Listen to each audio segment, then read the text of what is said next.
ज्योद्धरक व्यसनिया साधनदाता परमपिता परमात्मा परब्रह्म परमेश्वर अवतार सर्वज्ञ श्री चक्रधर प्रभूंच्या श्रीचरणावर साष्टांग नमन करूया आणि त्या सद्गुण रत्नाकर औदार्य राज्य जळधर प्रभुरायांच्या पवित्र लीळास्मरणाला प्रारंभ करूया.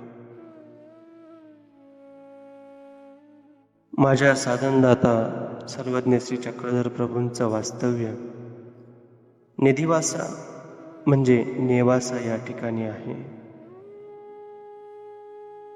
स्वामींच्या सन्निधानामध्ये बाईसा आहेत, दायंबा आहेत, असे अनेक भक्त मंडळी स्वामींच्या सन्निधानामध्ये गुण्यागोविंदाने राहत आहे.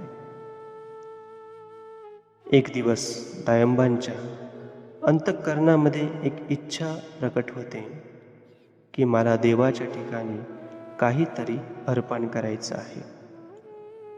आणि एक दिवस दायंबा स्वामींना उपहारासाठी विनंती करतात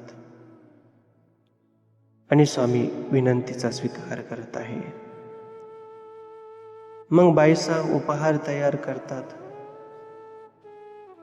उपहारामध्ये पोळ्या आहेत, भात आहे, खीर आहे, काही पत्रशाक आहे.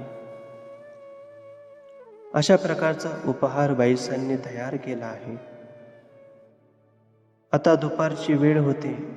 स्वामींच्या पूजा अवसराचा अवसर सुरू होत आहे. सर्व भक्तजन एकत्र जमले आहेत. जयतु मंगल मंगला परम मंगल रूपा अशा जय जय शब्दांनी स्वामींना आळवीत आहे. त्या कृपाघनाची प्रसन्न दृष्टी सर्व भक्तजनांवर आहेत. बघा, जणू तो प्रसंग आपण प्रत्यक्ष डोळ्यांनी अनुभवत आहोत अशी भावना करूया. आणि पूजावसर संपन्न झाल्याबरोबर अचानक एका महाजनांचा उपहार स्वामींसाठी येतो. आणि तो उपहार दायंबांच्या उपहारापेक्षा चांगल्या प्रतीचा उपहार असतो. त्यामध्ये गोडधोड पदार्थ असतात.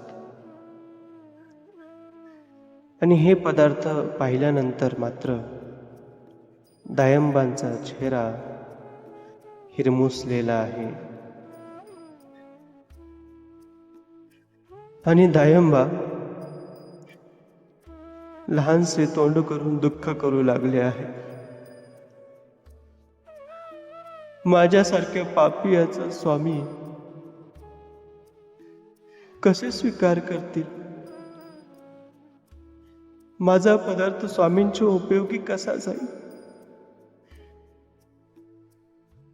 आणि हा एवढा चांगला उपहार सोडून बाईसा माझा उपहार स्वामींना देतील का? अतिशय दुःखाक्रांत झालेले आहे दायंबा. अनंत जन्मी काही ना काही पापकर्मे केली, काही ना काही अडथळे जोडले देवा, काही ना काही अनिष्ट जोडले. त्यामुळे तुझ्याकडे येण्याचा योग आला नाही, तुझ्या सन्निधानाचा स्पर्श झाला नाही देवा.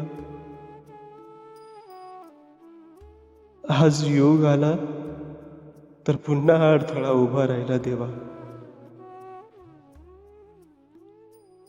डोळ्यांतून दुःखाश्रूंच्या धारा आहेत दायंबांच्या. इकडे महाजन चांगली पूजा करत आहे. स्वामींना ताट केले आहे. महाजन देवाला उपहार अर्पण करत असताना, देवाची पूजा करत असताना देवाचं लक्ष मात्र दायंबांकडे आहे. देव अंतःकरणातला भाव जाणत आहे, अंतःकरणातला दुःख जाणत आहे, अंतःकरणातली तळमळ जाणत आहे.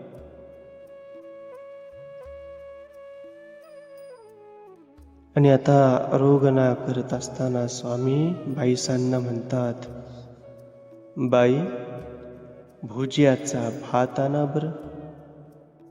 आणि बाईसा दायंबांच्या उपहारातला भात आणतात. पुन्हा स्वामी म्हणतात, बाई, भुजियाचे तूप आणा बरं. दायंबांच्या उपहारातील तूप आणतात आणि सर्वच उपहार बाईसा स्वामींच्या आरोगणेच्या ताटामध्ये अर्पण करतात. आणि स्वामी आरोगणा करत आहे. आरोगणा करता करता म्हणतात, बाई, भुजियाचा भातू निका झाला, भुजियाची कढी निकी झाली, बाई, भुजियाची पत्रसाक निकी झाली. भक्ताच्या उपहाराची प्रत्यक्ष भगवंत स्तुती करत आहे. स्तुती करत स्वामी पदार्थ स्वीकार करत आहे आणि दायंबांच्या चेहऱ्यावर अतिशय आनंद दिसत आहे. पहिले जे दुःखाश्रू डोळ्यांतून उगळत होते, आता ते आनंदाश्रूंमध्ये परिवर्तित झाले आहे. बघा, जणू आपण तो प्रसंग अनुभवत आहोत. समोर दायंबा आहे, स्वामी आरोगणा करत आहे. आरोगणा करत करत स्तुती करत आहे. भक्तजन बसलेले आहे.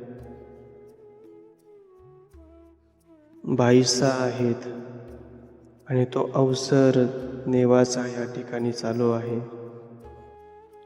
या लीळेचे स्मरण करत असताना प्रभू श्रीचरणी हीच भावना व्यक्त करूया की हे प्रभुराया, अनंत सृष्टी अनंत असुकृत जोडले असल्यामुळे आपल्या असन्निधानाचा योग आला, परंतु आपल्याच कृपाळुत्वामुळे संयोग जुळून मला अल्प स्वल्प क्रिया समर्पित करण्याचा योग येत आहे.